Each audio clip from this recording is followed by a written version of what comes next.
இந்த படத்தோட first clue. இது ஒரு லவ் மூவி தான். இந்த படத்துல லவ் மூடு ஸ்டார்ட் ஆயிருச்சு. இந்த படத்துல நிறைய சாங்ஸ் இருக்கு. சரியா? 5-6 சாங்ஸ் இருக்கு. எல்லாமே ஹிட் பாட்டு. ஓகேவா?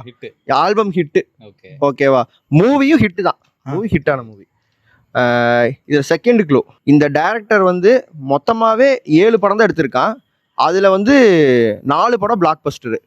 கரெக்டா தெரியல, 7 தான். தமிழ்ல கம்மி தான். தமிழ்ல கம்மினா தமிழ்ல ஒரு 5-4 படம் எடுத்திருப்பான், மீதி அதர் லாங்குவேஜ். ஆனா 4 படம் பிளாக் பஸ்டர். அந்த டைம்ல ரொம்ப பேசப்பட்ட ஒரு டைரக்டர். ஓகேவா?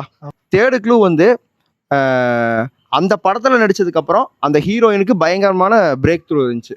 அதுக்கப்புறம் நடிச்ச படம்லாம் எல்லாம் பெரிய பெரிய இல்ல ஹீரோயினுக்கு அது இம்பார்ட்டன்ஸ் கொடுக்குற மூவி.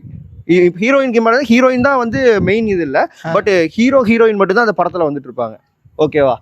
பெருசா மத்த ஆர்டிஸ்ட்லாம் பெருசா இருக்கவே மாட்டாங்க. ஹீரோயின் மட்டும்தான் பேஸ் பண்ணியே தான் போகும் படம். ஓகேவா? 3 ஆச்சா? Fourth clue. இந்த மூவி வந்து light hearted movie, happy ending இருக்க மூவி. நீ நினைக்கிற மாதிரிலாம் ஒண்ணும் இல்ல. ஹாப்பி எண்டிங்னா நல்ல படத்துல வந்து ஃபீல் குட் ஹாப்பி. வினை தாண்டி வருவாயா மாதிரி இருக்காது. கடைசியில பிரிஞ்சிருப்போம், அப்படி இல்ல, சேர்ந்துருவாங்க. ஆமா. இல்ல. சரி, இன்னொரு க்ளூ கொடுக்குறேன். பிரேமம். அந்த டைரக்டருக்கு இது வந்து 3வது படம். சார் 3 இல்ல, 4வது படம். அந்த டைரக்டருக்கு இது 4வது படம். பயங்கரமான பிளாக் பஸ்டர் மூவி. லவ் படம், ஆக்ஷனும் இருக்கும். அந்த டைரக்டருக்கு 4வது படம், செம பிளாக் பஸ்டர்.